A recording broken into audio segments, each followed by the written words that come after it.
읽은 본문의 말씀을 중심으로 해서 오늘은 보내는 자의 우상이라는 제목으로 하나님의 말씀 앞에 겸손하게 서기를 소원합니다. 지난주 월요일부터 금요일까지 저는 온라인으로 학예 목회 대학원 세미나를 참석을 했더랬습니다. 코로나 때문에 대면으로 하지는 못하고 줌을 통하여서 강의를 듣고 또 서로 토론을 하면서 다시 좀 배우고 새롭게 고민하게 시작하는 좋은 시간이 되었습니다. 그런데 월요일 강의와 토론 중에 한 목사님께서 교계가 유독 동성애 이슈에 대해서는 민감하게, 이 사안만큼은 너무 민감하게 반응을 하는 것 같다라고 말씀을 하셨습니다. 그러면서 7계명을 범한 목사가 얼마 채 되지도 않아서, 심지어 기존의 교회에서 불과 거리가 멀리 얼마 떨어지지도 않은 가까운 곳에 교회를 개척하는 것들에 대해서는 침묵하고, 큰 교회 상황들에서 부자 간의 목회를 세습하는 이런 문제에 대해서는 사실 하나님 앞에서는 동성애 못지않게 큰 심각한 죄이고 문제임에도 불구하고 이런 문제들에 대해서는 상대적으로 민감하지 않으면서 왜 이렇게 동성애 이슈만큼은 민감하게 교회가 반응을 하는지 모르겠다 고민을 토로하셨습니다. 사실 저도 같은 고민이 있었거든요. 지난 2018년 5월 달에 수요 기도회 때 다음과 같은 내용을 잠시 설교 중에 말씀드렸던 적이 있습니다. 동성애가 죄입니까? 아닙니까? 네, 죄입니다. 세상 법이 뭐라고 규정을 하든지 간에 동성애는 죄입니다. 왜입니까? 성경을 통해서 하나님께서 말씀을 하시기 때문입니다. 고린도전서 6장에서 바울은 남색하는 자도 하나님의 나라를 유업으로 받지 못할 것이라고 분명히 못을 박았습니다. 우리 시대의 교회들을 가만히 보면 동성애라고 하는 죄에 대해서는 피를 토하듯 성토를 합니다.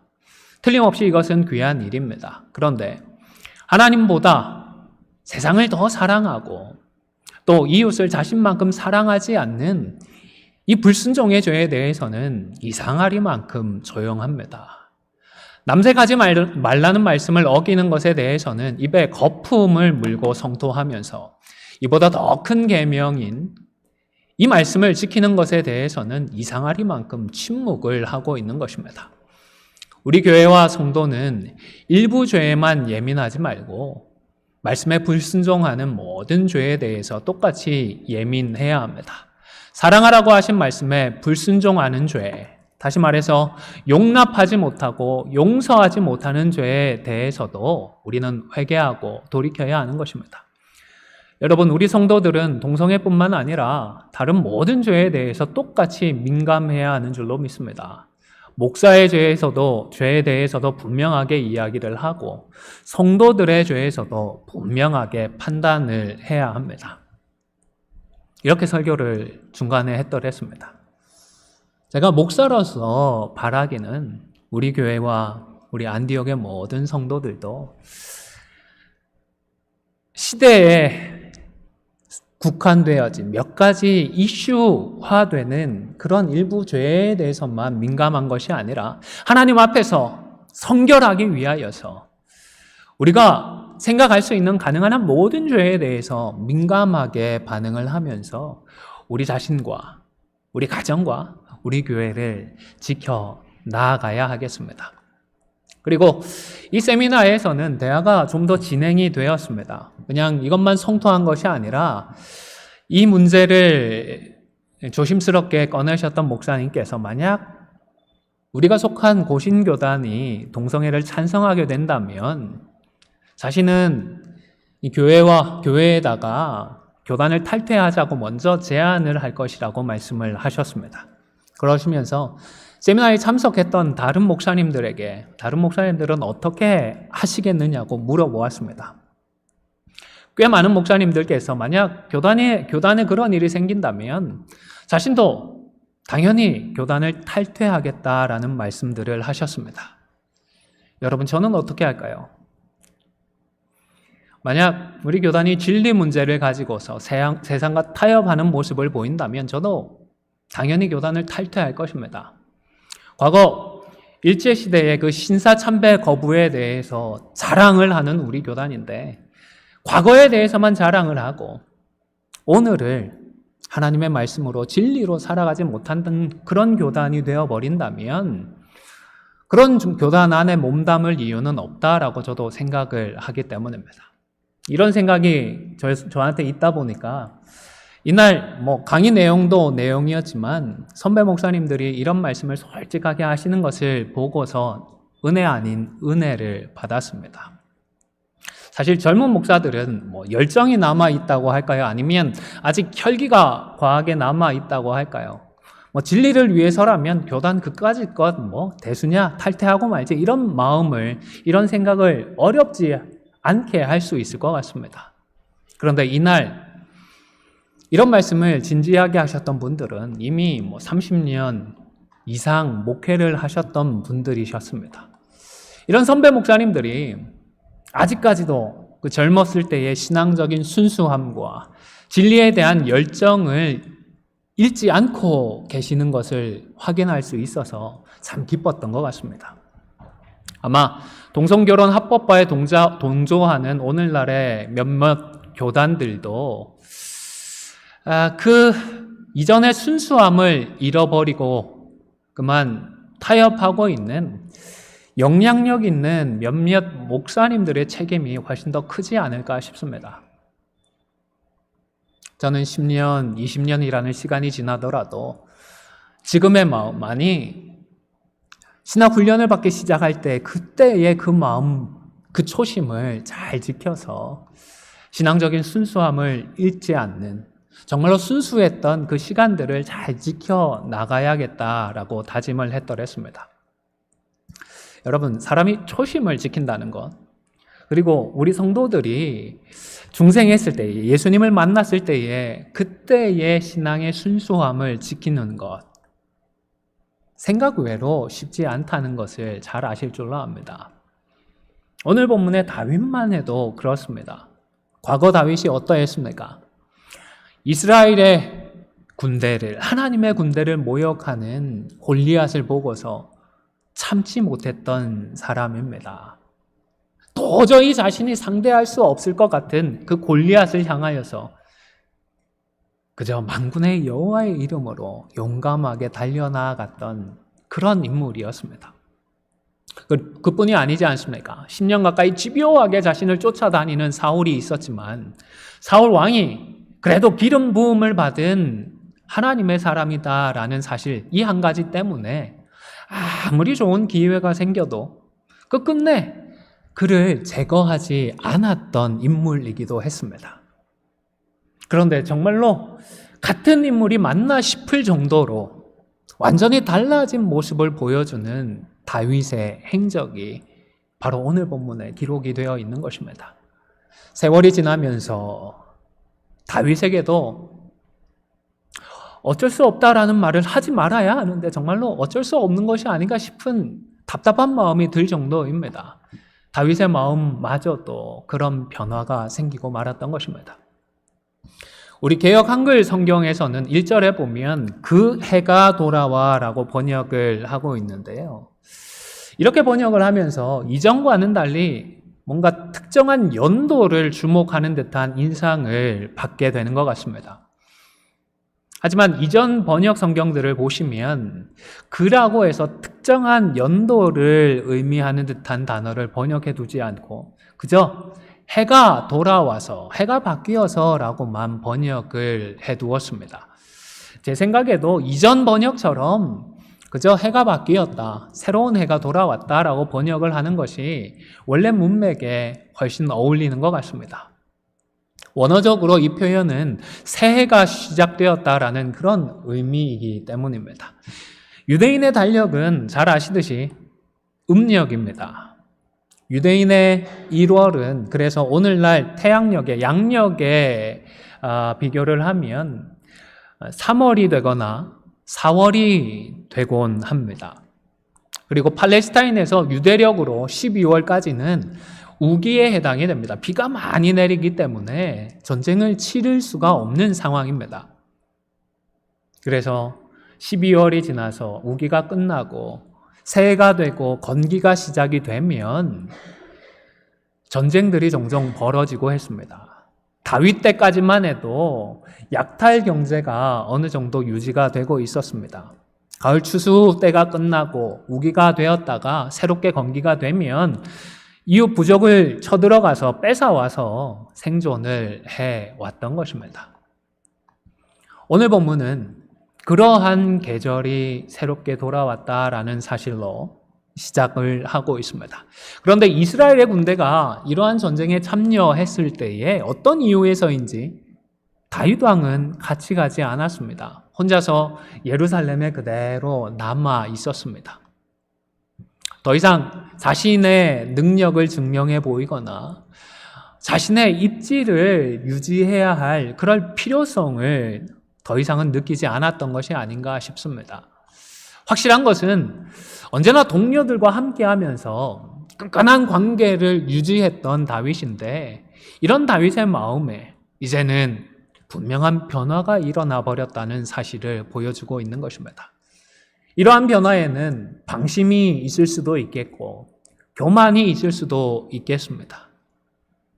어떤 부정적인 마음이 되었든 사실 이것은 더 근본적으로 하나님과의 관계에 있어서 그만 문제가 있었고 하나님과의 인격적인 관계가 이전보다는 비교할 수 없을 정도로 멀어지고 말았다라는 사실을 보여주고 있는 것입니다. 특별히 지금 다윗은 하나님처럼 높아져서 다른 사람들을 마음대로 지배하며 살고자 하는 우상의 유혹에 압도되고 말았던 것입니다. 그래서 그 결과로 하나님과 사람을 속이면서 숨기면서 연속적인 죄를 범하는 자리로 나아가고 말았던 것입니다. 2절에 보면 저녁 때에 다윗이 그의 침상에 일어났다라고 했습니다. 이 말은 무엇을 내포하고 있을까요? 언제부터 잤을까요? 아마도 낮잠을 자기 시작해서 아주 길게 흐드러지게 밤에 좀처럼 잠을 들지 못할 정도로 긴 잠을 잤다라는 의미인 것 같습니다. 여러분 지금요 다른 동료들은 생사를 넘나드는 전장에 나가 있습니다. 그런 상황이라면 과거의 다윗이라면 비록 전투에는 참여하지 않더라도 동료들을 위하여서 그 시간에 어떻게든 시간을 내어서 기도해야 하지 않았을까요?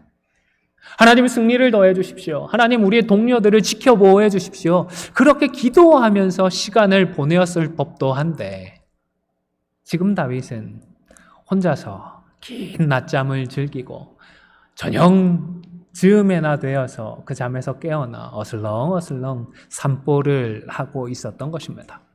과거 블레셋과의 전투에서는 전쟁터까지 음식을 배달해주고 하나님의 군대를 모독하는 골리앗을 그냥 지나치지 못했던 그런 다윗이었습니다. 자신의 안위보다 이스라엘을 우선시했고 무엇보다 하나님의 이름의 영광을 위하며 살 수 있었던 다윗이지만 그랬던 다윗이 이제는 남들이야 어떤 상황이 되었든 신경을 쓰지 않고 나 혼자 편안하게 낮잠이나 즐길 수 있는 그런 마음 상태로 변하고 말았던 것입니다.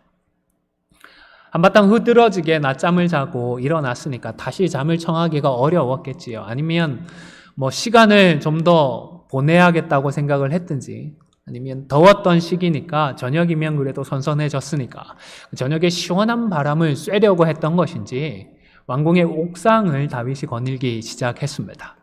그런데 하필 이때에 눈앞에 펼쳐진 한 장면이 있었습니다. 무엇이었죠?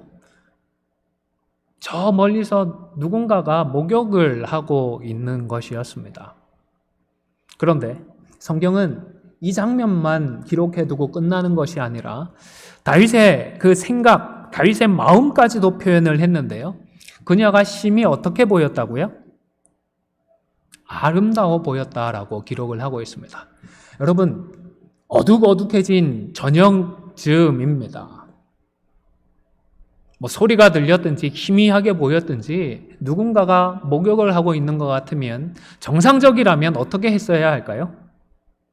아이쿠나 하면서 빨리 그 자리를 피해야 하지 않았겠습니까? 그런데 이날 다윗은 저게 뭐지? 하면서 눈에 레이저를 뿜었던 것 같습니다. 어둠을 헤치고 저 사람이 누구인지 무엇을 하고 있는지 어떤 사람인지까지 자세히 끝까지 쳐다보면서 그런 과정을 통하여서 아름다운 사람이구나 라는 그런 생각을 품고 마음에 흑심까지 품게 되었던 것입니다. 물론 이 대목에서 밧세바가 왕을 유혹하기 위하여서 의도적으로 이런 일을 벌였다라는 추측을 하는 분들이 있기도 했습니다. 하지만 여러분, 왕이 언제 올지 어떻게 알아서요? 하루 종일 밧세바가 그곳에서 목욕을 하고 있었을까요? 아니지 않습니까? 그렇기 때문에 아마도 이런 추측은 좀 무리한 추론이 아닐까 싶습니다. 뿐만 아니라 고대 근동에서는 집 앞마당에 있는 우물에서 목욕을 하는 것이 일반적이었다고 합니다. 담이나 이런 부분들이 오늘날만큼 잘 되어 있지는 않았을 테니까 사회적인 관례상 이런 경우에는 재빨리 자리를 비켜주고 훔쳐보지 않는 것이 일반적인 일이었고 금기시되는 일이었다고 합니다. 따라서 이날에 있었던 일을 놓고서 밧세바 쪽에 책임을 묻고 그녀가 잘못한 것이다 라고 판단을 하는 것은 여러모로 무리가 있는 것 같습니다.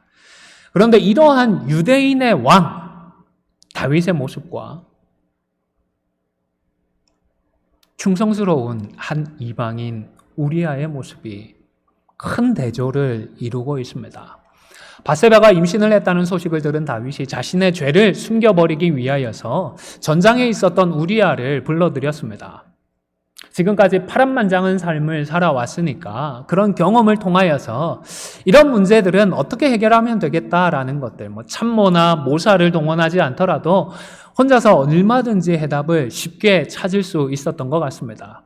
그리고 그의 계획대로라면 말 그대로 완전 범죄도 가능했을 것입니다.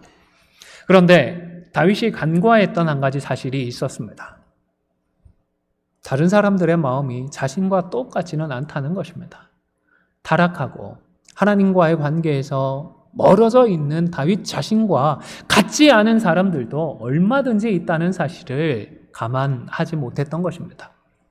다윗은 우리아를 따로 불러들이고 그의 노고를 치하하면서 선물로 왕의 음식물까지 함께 집으로 보내었습니다. 하지만 우리아는 집으로 가지 않았습니다. 그날 왕궁 문에서 다른 신하들과 함께 노숙을 했습니다. 이때 성경의 저자는 그의 주인의 모든 부하들이라고 해서 우리아가 다윗을 어떻게 생각을 했는지, 얼마나 소중하게 생각했는지 잘 보여준 것 같습니다. 얼마나 충성스러운 사람이었는지, 얼마나 신의가 있는 사람이었는지를 보여주는 것입니다. 과거의 다윗도 이러했던 것 같습니다.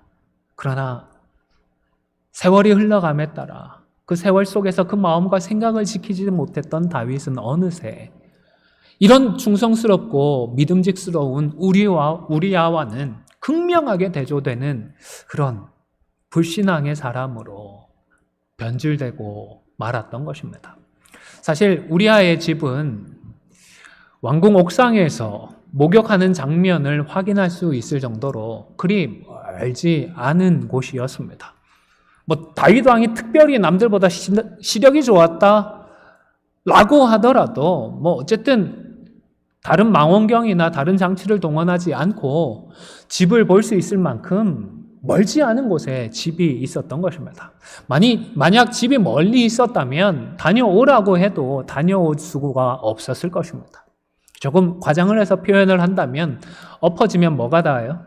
코가 닿을 만한 그런 가까운 곳에 집에 있었을 것인데 이 사실 또한 우리아의 사람됨이 어떠했는지를 잘 보여주는 것 같습니다. 여러분, 그런데 참 안타깝게도 이 충성스럽고 우직한 심성이 많은 부분에 있어서 우리 주님을 닮은 듯한 그의 신앙의 인격이 그의 명을 재촉하고 말았습니다. 만약 조금만 더 유연했더라면 아마도 이토록 허무하게 죽지는 않았겠죠. 하지만 여러분, 우리아의 죽음은 결코 허무한 죽음이 아닌 줄로 믿습니다. 만약 우리에게 주어진 삶이 이 땅에서의 삶뿐이라면 우리의 삶은 참 허망하고 불쌍한 삶 중에 하나였을 것입니다. 그러나 그의 죽음 이후의 삶은 주님과 함께하며 주님과 함께하는 그 영원한 그 삶을 생각하면 결코 허무할 수가 없는 것입니다. 후대에 명예로운 이름을 남기고 귀한 신앙의 본이 되는 것을 생각하면 허망한 죽음이라고 하더라도 충분히 가치가 있고 영원한 가치가 있는, 인정받을 만한 가치가 있는 삶임을 우리가 확인할 수 있는 것입니다. 예수님을 본받아가는 삶이 어떤 의미가 있을까요? 예수님을 닮아가면서 남들보다 손해를 더 많이 봅니다. 남들보다 더 피곤하게 살아갑니다. 오해도 받고 비난도 받습니다. 과연 그런 삶을 살아야 할까요? 살아야 합니다. 이 땅만 생각하면 불쌍한 인생일 수 있겠지만 그러나 하나님께서 예비해 두고 계신 그 영혼을 생각하면 아무리 손해를 보고 아무리 피해를 보더라도 아무리 인정받지 못하더라도 주님의 형상을 이루어가는 그 삶이야말로 우리들에게 가장 복된 삶이 되는 것입니다.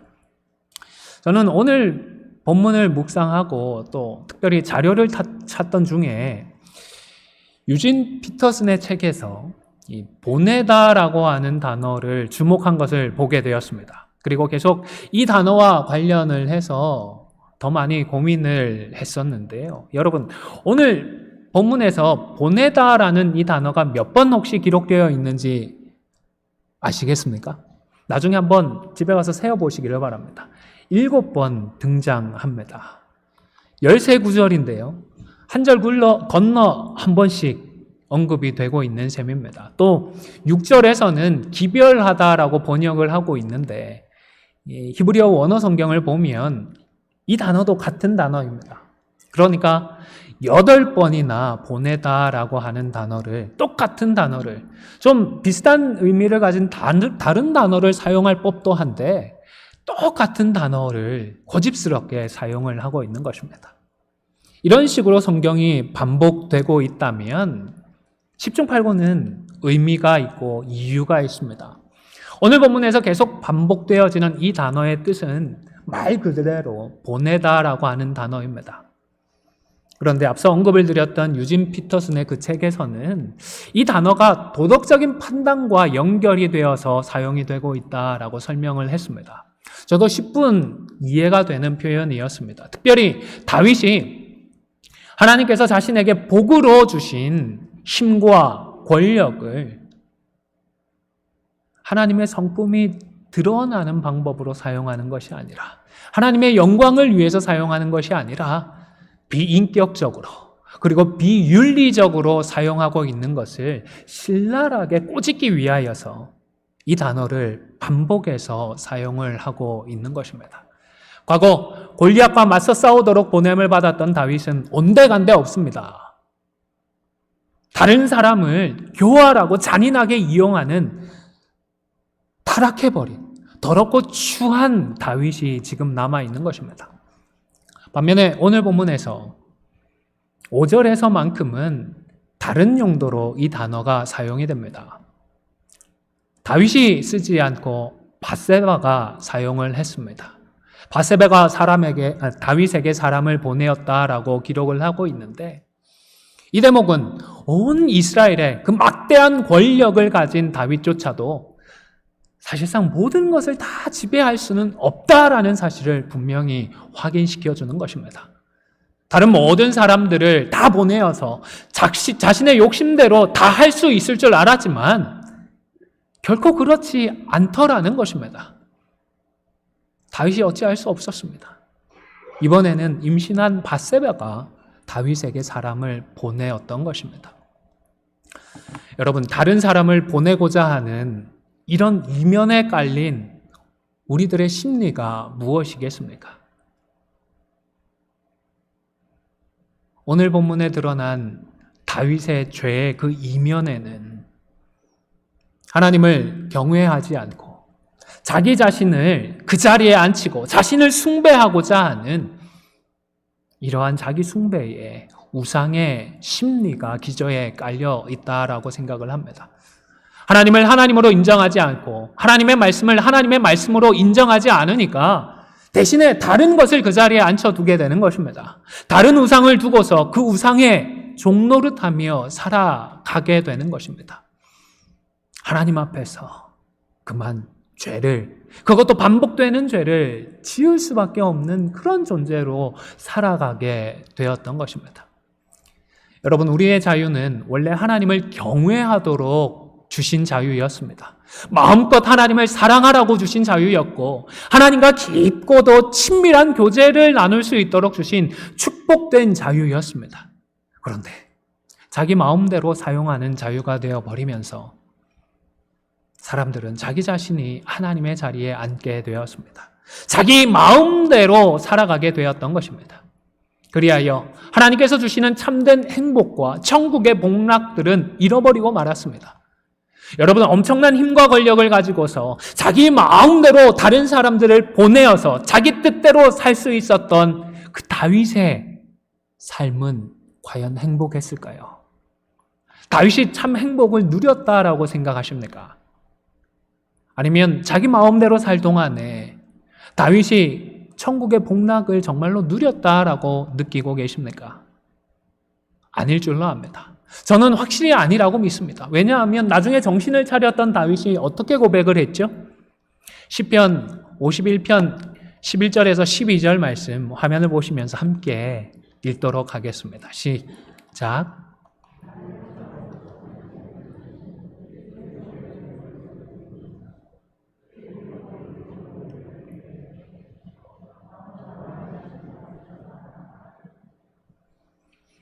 여러분, 다윗은 참 많은 것을 가지게 되었고 그것들을 정말 많은 것들을 위하여서 자기 마음대로 자기 뜻대로 하며 살았습니다.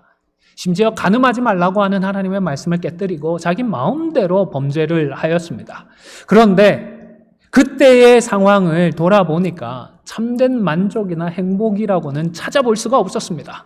구원의 즐거움을 잃어버리고 있었습니다. 자기가 자신의 삶의 주인이 되어 자신을 우상으로 숭배하게 되니까 하나님께서 성령을 거두어 가셨습니다. 그 결과 마치 주 앞에서 쫓겨난 사람과도 같은 고독과 절망과 고통스러운 단절을 겪었던 것입니다.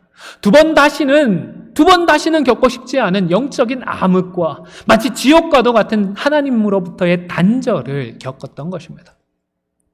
사랑하는 성도 여러분, 하나님을 하나님으로 모시고 하나님의 뜻에 순종하십시오. 하나님의 말씀의 울타리 안에 거하는 사람이 참된 행복을 누릴 수 있습니다. 말씀의 반석 위에 집을 지은 사람만이 요동치 않을 수 있습니다. 사실 잘 아는 내용입니다. 문제는 몰라서가 아니라 못하기 때문이고 노력을 하지만 안 되어서 문제다라고 생각을 하실 것입니다. 저도 그렇게 느끼거든요. 사실이 그렇습니다. 우리의 힘과 능력으로 좀처럼 되는 일이 아닙니다. 우리들 못지않게 우리보다는 어쩌면 훨씬 더 큰 사랑을 받고 살았던 다윗이지만 그런 다윗조차도 이렇게 넘어졌다면 현실에 안주하게 되고 영적인 긴장감을 잃어버리는 우리들이라면 별 수 있겠나 싶은 마음이 드는 것입니다. 여러분, 혹 예배 시간에는 설교를 듣고 경건서적을 읽을 때에는 하나님을 하나님으로 인정하는 듯 하지만 교회 문을 막상 나가고 난 뒤에는 내가 다시 내 삶의 주인으로 군림하게 되고 아니면 돈이나 성공의 우상을 쫓게 되는 것 같아서 답답해하거나 괴로워하고 있지는 않으십니까? 아니면 교회 문 밖에서는 믿지 않는 사람들처럼 여타의 우상을 따르고 숭배하는 것을 당연하다 생각하며 살아가고 있지는 않으십니까? 키 작은 죄인 삭개오가 뽕나무 위에 올랐습니다. 자신의 여러 안타까운 현실에 절망도 했을 것이고 좀 변화를 얻기 위하여서 몸부림도 쳐보았을 것입니다.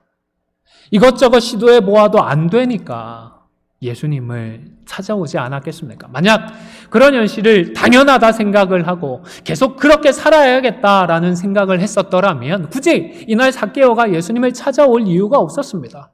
보이지 않으면 그만 포기하고 돌아갔으면 되었을 것입니다.